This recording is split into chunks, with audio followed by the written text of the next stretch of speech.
Well, hello. It's Andryanna, and thank you so much for clicking through, for pressing play, and for tuning in to this episode of the Juggle Israel podcast. And my friend, I have a juicy replay for you. I thought that it would be really great to share this because it was first released, it was recorded at the end of 2021. It was my first episode of 2022. And in this episode, we are talking about sustainable burnout recovery. And I had the incredible honor of sitting down with registered psychotherapist Chris Pankewich to talk about burnout and what recovery is in a sustainable way, not an all or nothing approach. And that for me was really different in doing things small, simple, sustainable. And in this chat, we look at a three-dimensional approach to burnout recovery. And it's going beyond the basic take a bubble bath or like escape for the weekend, come back completely better. It's more of a three-dimensional approach that uncovers the neuroscience behind shifting your mindset, behind how we can support our healing. And so if you're feeling burnt out, or even if you're just looking for more meaningful ways to care for your well-being, this conversation is going to be really helpful and it's going to offer those practical steps that you can take today. We're at the end of September. If you're anything like me, the month has whizzed by. We're heading into October. We're getting into Thanksgiving and Halloween. No, I don't even want to say the holidays, but this episode is really going to help us understand how, when we are feeling burnout, how it affects us mentally and physically, that approach to recovery, and the steps that you can implement right now, today, to start a more sustainable path to healing and better well-being. So if this sounds good to you, I'm sure it does. Let's dive in and let's learn more. Hey, I'm Andryanna Gonco, and this is the Juggle is Real podcast. As I share my ongoing journey from experiencing burnout to leading a more mindful and intentional life with better balance, I hope you feel seen, that you realize your worth, lighten your load, and prioritize your own needs. As we hear from leading experts and well-known faces in the wellness, entrepreneurship, education, and motherhood space, I hope you gain insights, proven practices, and learn actionable tools to help you enjoy the juggle of work, family, and everything in between with a little less stress and a lot more ease, joy, and fun. Most of all, I hope you find what you need to simplify, streamline, and supercharge your own journey of better balance and self-love. Are you with me? Let's get started. This episode of The Juggle is Real is supported by Nintendo Switch.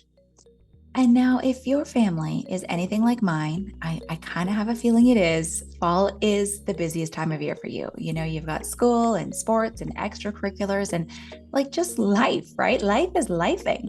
But something that I have learned is that no matter how chaotic it gets, it's truly those little moments of connection that really matter. And for my family, one of the ways that we make time is with a weekly family game night.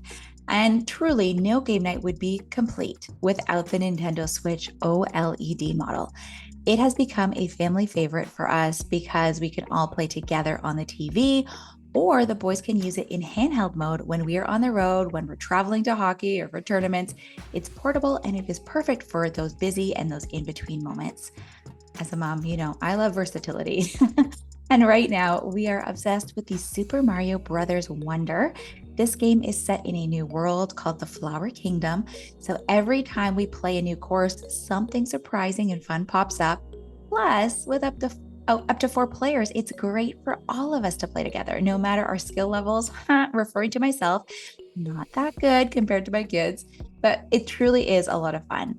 And we're also so excited that The Legend of Zelda: Echoes of Wisdom was just released. My boys cannot wait to dive into this brand new adventure in the Legend of Zelda series. So whether you're looking to create some family fun rituals this fall, or you just need something to keep the kids entertained while you're on the go, the Nintendo Switch has been such a win for us. You can learn more and get the Nintendo Switch OLED model, Super Mario Bros. Wonder, and The Legend of Zelda: Echoes of Wisdom now at nintendo.ca. That's nintendo.ca. Here's to more family connections this fall, because you know those moments, they matter. Now let's get back to today's episode. I would like to welcome to the show Chris Pankewich. He is a registered psychotherapist based out of the Toronto area, and he is here to discuss sustainable burnout recovery, a topic that I think in January is extremely timely. So welcome, Chris. Thank you so much for being on the show. Just to begin, can you tell us a little bit about yourself and your background? Yeah, well, thank you for having me here today, Andryanna. A little bit about myself. Well, yeah, as you said, professionally and vocationally, my work is now rooted in psychotherapy and largely in private practice. And this has been sort of a second career transition for me, something that, I always thought I was going to get into when I first went to school and started studying in university, and just sort of took me an extra sort of 10 to 12 years to actually find my way back into this work. And so it's been a really interesting process. I guess what I'll say about my work right now, I work primarily, I would say 70% of my clients are in the male or male identified population. But I find myself more and more working with people who are at various stages of thinking about life change, and it's largely rooted in career, navigation, vocation, and their feelings and identity connected to what their work is all about to them. So I'm finding it, especially in recent times, I'm getting a lot of people who kind of are having these aha moments of, I think I might want to explore something different. I thought this thing was going to be something more deep and meaningful to me, and it's actually quite draining, quite exhausting. And maybe I need to start reevaluating some of these elements of my life. And, we've heard so much about people having this space and time when COVID came along and we sort of started working more remotely and we're more sort of away from the routine where these evaluations were happening. And it's just a really interesting time, I think, when people are now paying more attention to the things that energize them, drain them, and thinking what's really important to me in my life at this time. Oh, absolutely. You and I met virtually, of course, in a workshop on sustainable burnout recovery. And what I found was really interesting about that was that I signed up for the workshop. I was really excited about it. I didn't make the proper steps. I didn't go through the proper steps to make sure that I would be fully available. And I had a little bit too much on my plate. So at the time where I was logged into this workshop on burnout recovery, I was trying to do about a zillion things at the same time. And I had my baby on my lap, and he was, going through all the things on my desk. And so it really dawned on me that as I go through this journey, I have to continually make sure that I'm, being really aware of what might stress me out or overwhelm me, and really make sure that I integrate that on a daily basis. And so what I want to ask you is, in your experience, because I think the word burnout has been thrown out there in all sorts of different aspects, but in your experience, what is burnout? How would you describe it? And I know it can be different for different people, but in your experience in working with clients, what are those telltale signs, or what are those feelings for burnout?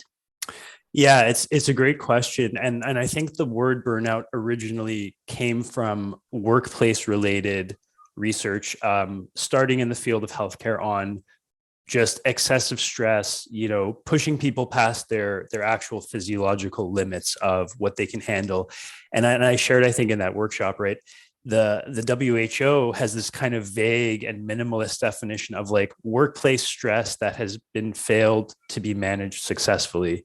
And it leaves a lot to the imagination. And a lot of people, when they see that, internalize it as, oh, maybe I'm not managing my life in a good enough way, or I'm doing something wrong, or there's something wrong with me that I can't handle this, and other people seem to not have to deal with this. But I would say, just from a purely experiential standpoint, the definition that I prefer working with is more of like an umbrella of a number of experiences we can have. So one component is physiological, that intense exhaustion that we feel.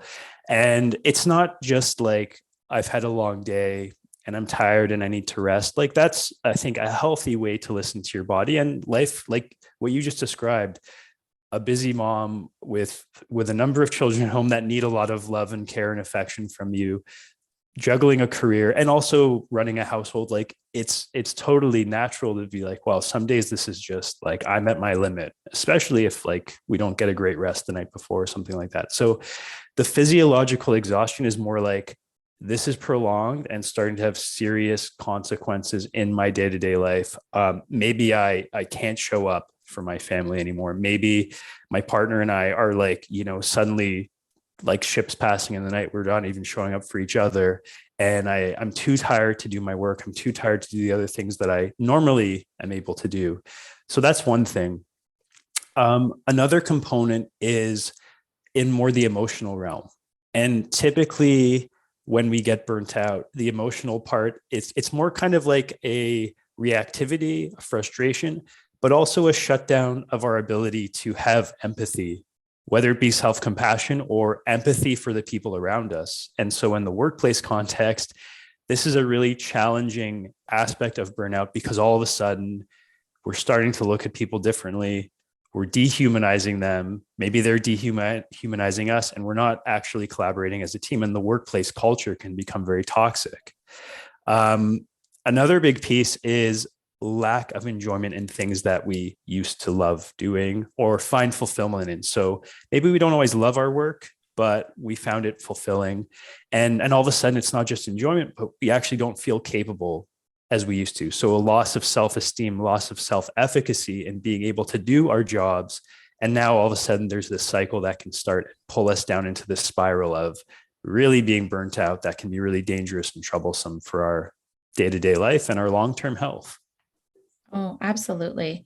And I think a lot of what you're saying, I can remember having a lot of those feelings, and in terms of my wellness, that physical drain was really evident in my life a few years ago.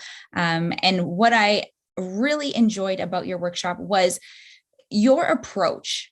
Now, for myself, and the journey that I've had so far, I did have that judgment that, when it comes to burnout, it's something that is my own fault. And I made myself this way, or, the choices that I've made have led me here. And so my approach was, very much that I have to do it on my own. So I have to, look to self-care, or I have to take the bubble bath, or I have to, go on a retreat, or I have to do these things, which I will say are very helpful. Sure. But once you get back from the retreat, if you don't have those aspects in your life, maybe rearranged, or if you don't have the support that you need, you're just going to go down that same spiral once again. So what I really liked about your approach was it wasn't just based on the quote unquote self-care movement. So how would you describe your approach? And when we talk about sustainable burnout recovery, how do you approach it? Yeah. When I do the workshops, and I think I mentioned it at the time, it's unfortunately a little bit of an oversimplification and a bit of a generalization, because there is like the individual human factor, and that is important. I think you highlighted there, and we'll talk a little bit more about that. But I would say that a big foundation of the way that the approach I shared looks at burnout is actually to help us as individuals first step back and do a bit of a evaluation of our environment, and at least encourage us to do that. And so if we think about things that can burn us out, we play a role, but the environment we're in also plays a huge role. And this can relate to our professional environment, whether we're in sort of a big bureaucratic type of workplace, whether we're in a publicly funded versus a privately funded or entrepreneurial workplace. There's different pressures, the geographic region we work in, and our options to sort of move and change and shift if we feel like there's a need. Because sometimes we might be pigeonholed into like, hey, I kind of want to make a change, but I don't even know what my options are. So there's a ton of factors outside of our individual human control. And I think doing that scan originally is really important to ground not only our expectations, but to understand that we are influenced heavily by our environments, and we might have some ability within that environment to exercise a little bit of control or try to do things to build a culture where everyone feels like they can. If I peel it back for 1 second, and a lot of my work with people relates to helping people center themselves around core human needs in general.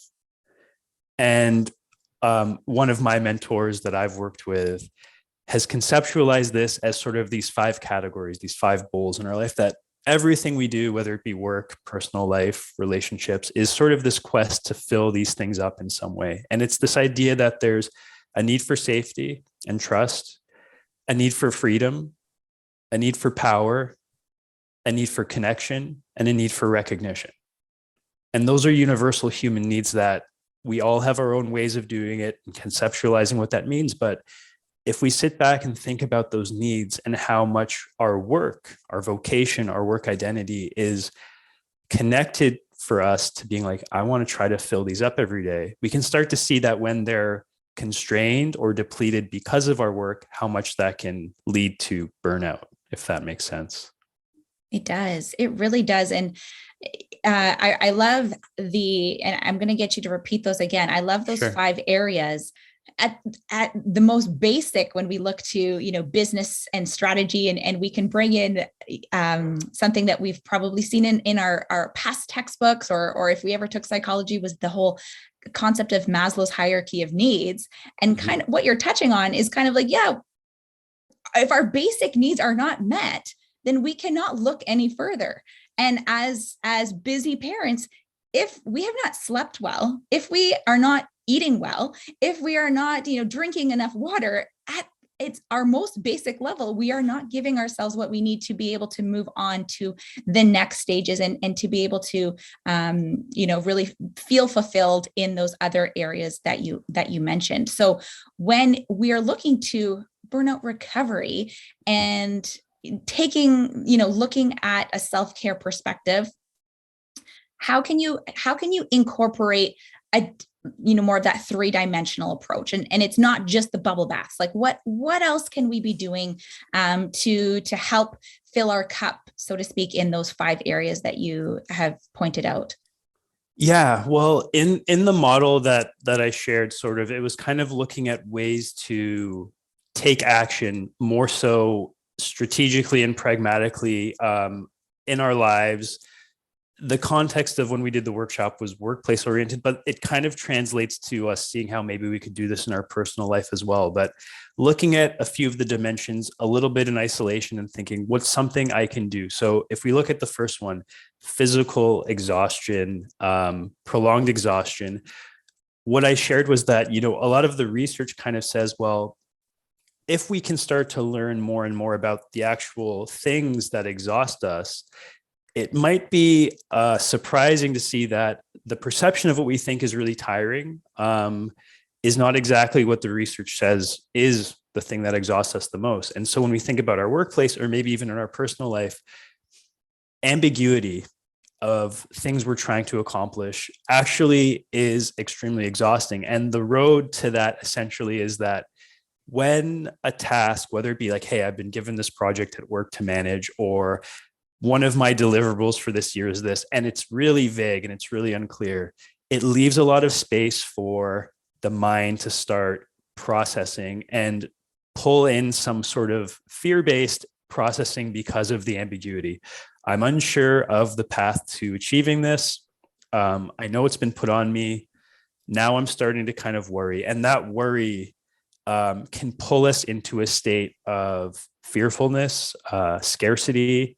And all of a sudden, that perpetual energy that goes into just those thoughts, which we kind of don't make space to pay attention to and let them talk to us very well, because it's just like, well, I got to go, I got to do this, this, this, and this.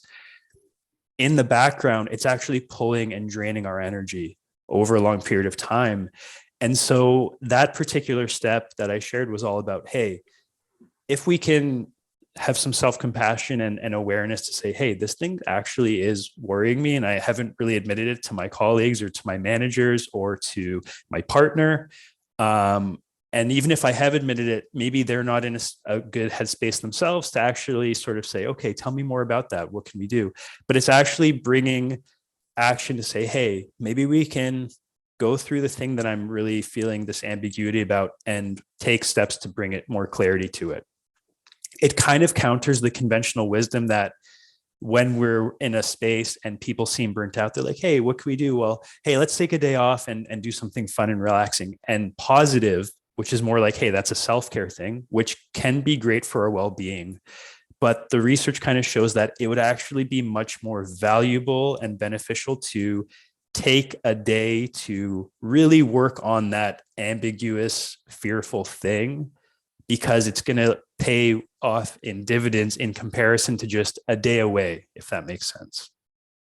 It makes sense so much. And I think for a lot of us, even pre-pandemic times, we were almost afraid in a sense to take a day off, even if we weren't feeling well, because we would then feel the stress of what was awaiting us upon returning to our job, or going back to the workplace, or even just at home. If I'm not there to, cook the meals or, tidy the house or whatnot, what is going to happen, and will things be worse if I take this time for myself? And so I think what you're saying about the ambiguity really ties into what a lot of busy parents feel, just in terms of the mental drain of, being the person who is in charge of everyone, and being the person who has to remember, the school project that has to get done, or, sign you up for that sporting event, or,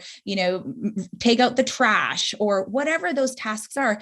Not things that are really, pertinent to our basic needs, but things that are just coming up in our daily lives. And I think can kind of sort of clog the mental space that we have, because there's only so much that we can do in a day. So for myself, I find that using the voice notes on my phone and just getting it out helps me a lot. Or I also have I have Post-it notes all over the place, but I also have a pad of paper. And so if there are things, even if it's like, oh, we're out of garbage bags, we need to remember the next time we go to the grocery store, we need garbage bags. And it's something that I will absolutely forget. And so it weighs on me. So if I can write down garbage bags, then poof, that is gone. And I don't have to worry about that thought anymore of, we don't have garbage bags tomorrow when we need to take out the trash. So that has been something that's helpful for me, just getting it out. Sure. And I like how you're saying, reach out to someone, and it's not to complain, but it's to get that solution.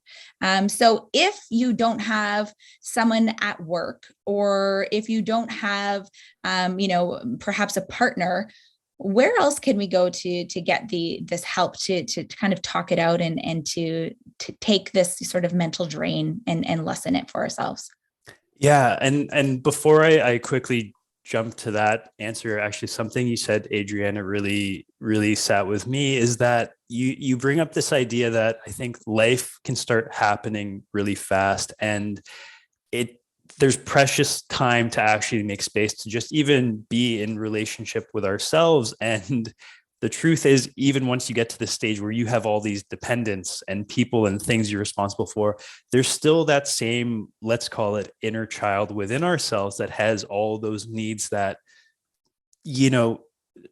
requires filling. And so one of the things about reaching out, and as I mentioned, I, do most of my work with men. One of the biggest things we work with, especially with men in therapy, is just giving permission to ourselves and learning to ask for what we need. Like one of the biggest things. So one of the biggest ways we encourage men to start reaching out, whether it be if they're working in individual therapy or not, is actually to join various types of support groups. And this is not a gender specific thing, but a lot of times for the men we work with, it's to join a men's group and to actually practice in a space with other people who are also scared of being vulnerable, to say these things out loud. And you talked about making notes for yourself as reminders.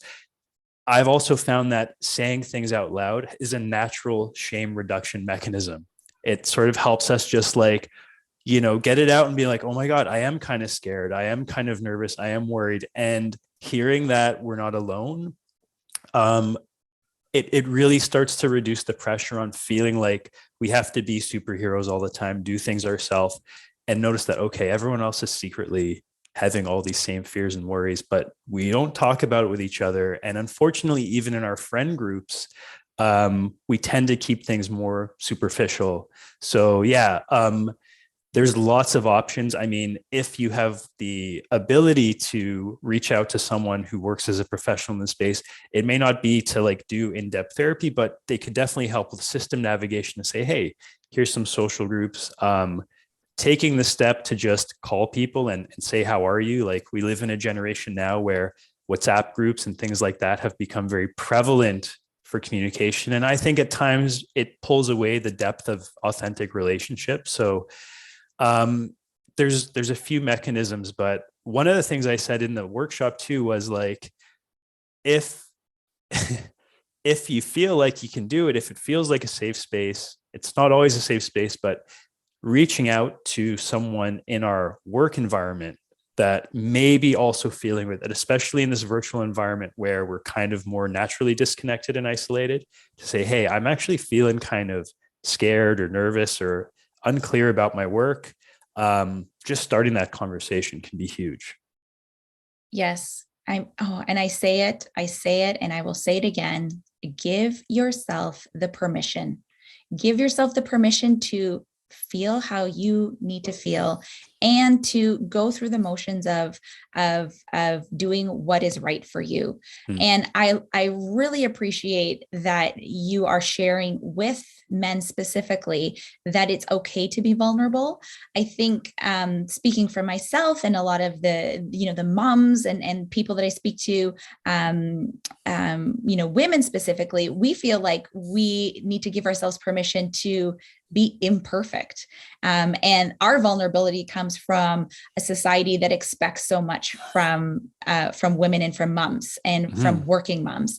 And I love how you're saying that, and for most of the listeners today who are female identified, the men in our lives are vulnerable as well. And so I think it's great to know that we can have these conversations that no one's expecting us to be perfect, and no one's expecting us to carry that weight on our shoulders, regardless of whether you're male, female, mom, dad, coworker, whatever that role is that you're taking on, that we can have these conversations.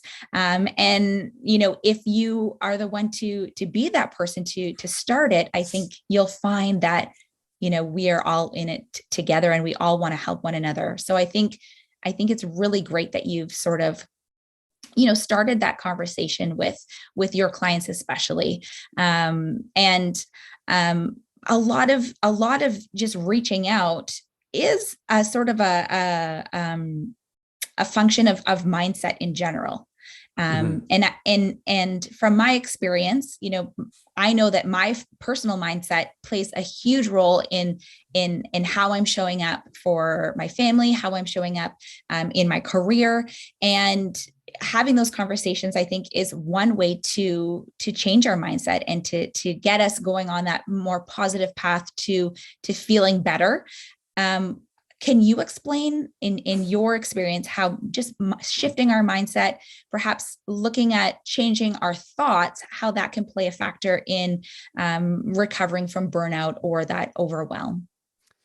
Yeah. I think when it comes to like mindset as a whole, it's obviously such a great and powerful intention to start looking at things with what we would call maybe a more optimistic or positive or growth oriented. The big book on mindset was talking about, do you have a growth or kind of a fixed angle? And it's one thing to sort of keep that as the intention, which is always something to kind of work towards. Am I doing something that's taking me towards growth?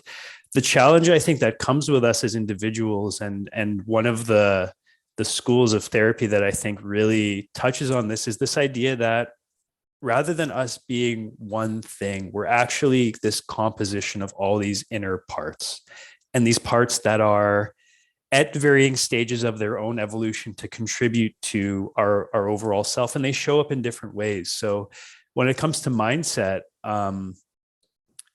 it can be a really important step earlier on before saying, hey, now I have a galvanized, growth-oriented mindset, to actually get to know in a deeper way all those parts of ourselves that do operate and show up in different spaces, and actually what emotions they actually feel that can veer us off into avoidance or potentially, I don't know, self-destructive habits, or not showing up in a way that we would sort of say, hey, this is misaligned with my values of the person that I aim to be.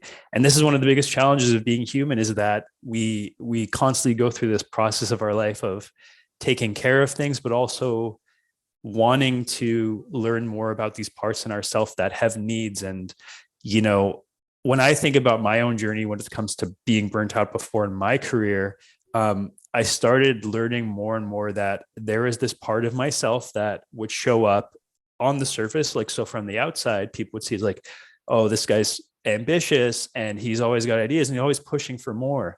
And for me, that part of myself, like, hey, kind of great to embody it when it sort of things worked out. But he would also be so self-critical and deeply insecure and deeply wanting recognition and deeply wanting to feel powerful, because he felt really powerless in life, period. So he would try to show up in places, and that would contribute to being exhausted. So the mindset piece is, I think, a composition of really getting in touch with these parts of ourselves and learning, I think, to give them space, but also have that love and compassion and understanding that they want to help us just be our best self. And all these things in the world, I think, for us that are proxies of success, like we're told, like, find that happiness in your career, find it in this and that.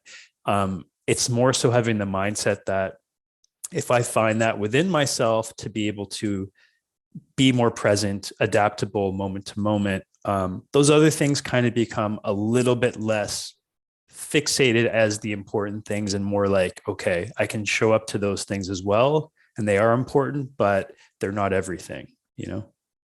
Oh, I agree. I agree 100%. And it's interesting that you say that, because sometimes I repeat to myself, give yourself some grace, give yourself some space, right? So I like that. give ourselves the grace and the space that we need. And it's interesting because, as busy people, we're like, yeah, sure, you give myself some space. Like, when are we going to do this? Right. And so, from a sort of a humorous perspective, I have built in to my weeks some time for nothing.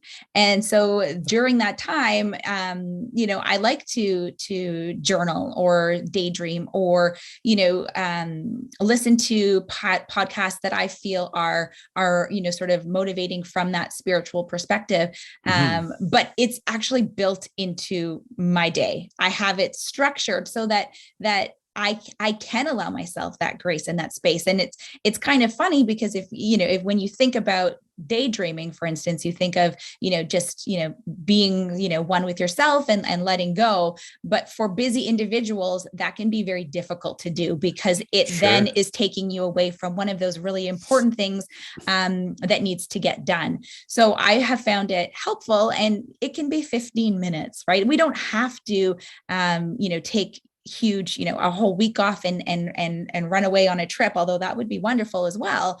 We can build in small blocks of time to be able to kind of get more in touch with ourselves, and maybe recognize the feelings that we have.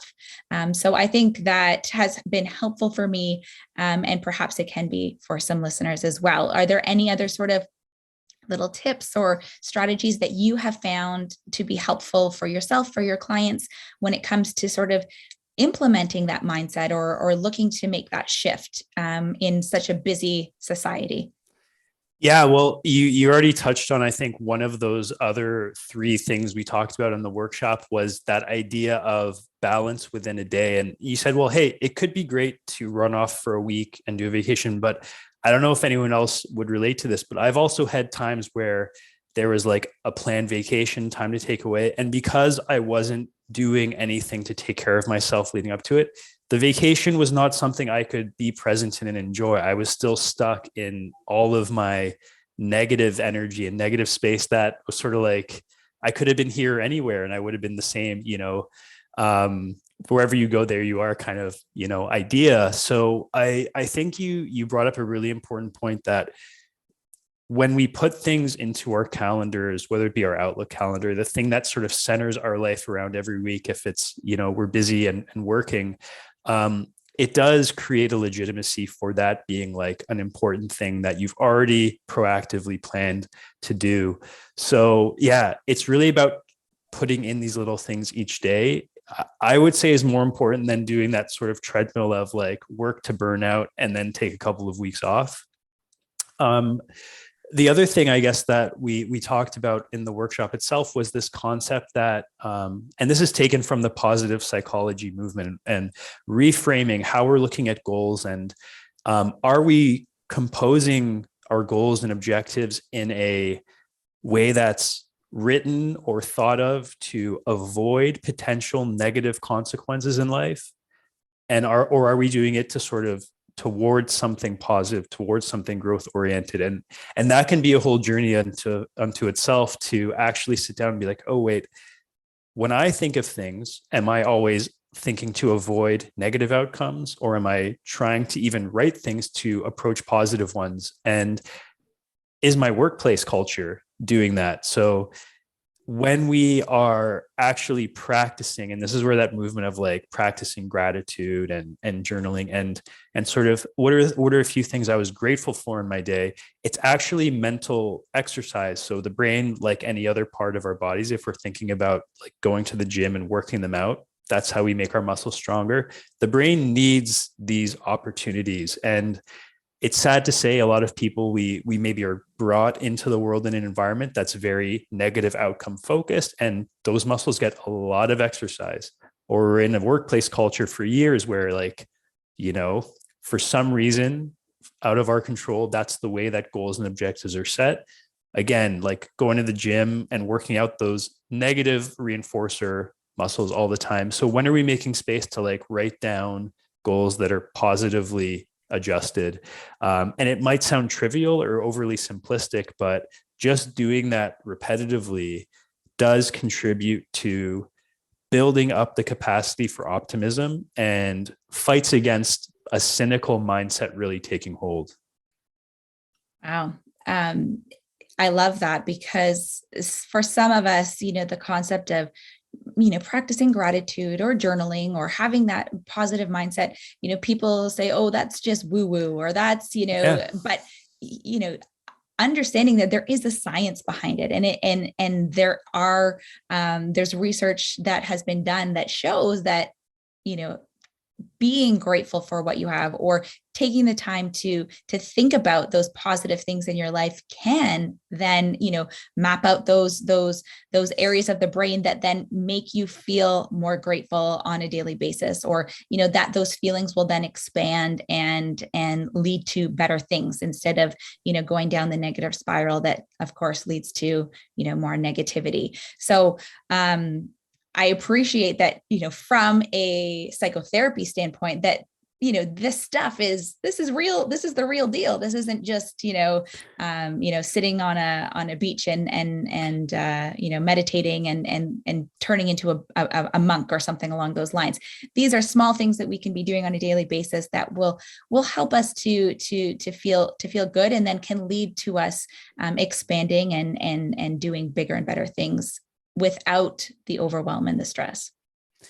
Yeah. And, I think what we know from neuroscience studies and gradually enhancing understanding of the mind is that neural pathways get formed, right? So even if we do have that capacity for cynicism, and sometimes it comes out in our humor, and it's not necessarily a bad thing, because knowing and being grounded in what are potentially realistic risks can help us be strategic, right? If we know the negatives, then maybe we can start to have some strategies to, okay, if the negative thing happens, then I'm going to try to get out ahead of it. Now, the neural pathway is going to be there if it's gotten a lot of exercise. So it's about sort of building some new different neural pathways to sort of work in collaboration with those, sometimes to be able to have the awareness to bypass them. So yeah, it's, as I said, it's not so intellectually satisfying. And I think that's why a lot of people, when they're in their cynical mindset, will be like, whoa, that's woo woo, like you said, like, but it actually is just a simple process. It's kind of like doing bicep curls for that part of your brain. It's not sophisticated, but it does contribute to strengthening that muscle. And the other thing I was going to add to that was there are ways we can try to trigger or cue ourselves to practice this each day. Like I've heard of a lot of different methods, like whether you get in bed at night with your partner and we do something like, hey, what are three things that I was grateful for today? And what about you? Like something like that. Or maybe you already have a tradition that we do a morning walk together or something like that. And so it's like, how can we say the morning walk's a cue to like talk about something we want to achieve today? Or maybe it's a sensory cue. When I grind my coffee beans in the morning and I smell that coffee, it's like a reminder to think about something important I have to do today. You know, there's all these different ways we can find something that works for us. Some people, it's like put a sticky note on my computer to just say, remember to take a second to breathe, right? There's all these different little things that are not going to solve all of our problems, but it's like one little brick to add to the wall of like managing what is a sometimes overly busy life that there's no easy answers to get out of. And you can't just, escape to the foothills and sort of live a life meditating all day, every day, nor do a lot of people want that. Right. Exactly.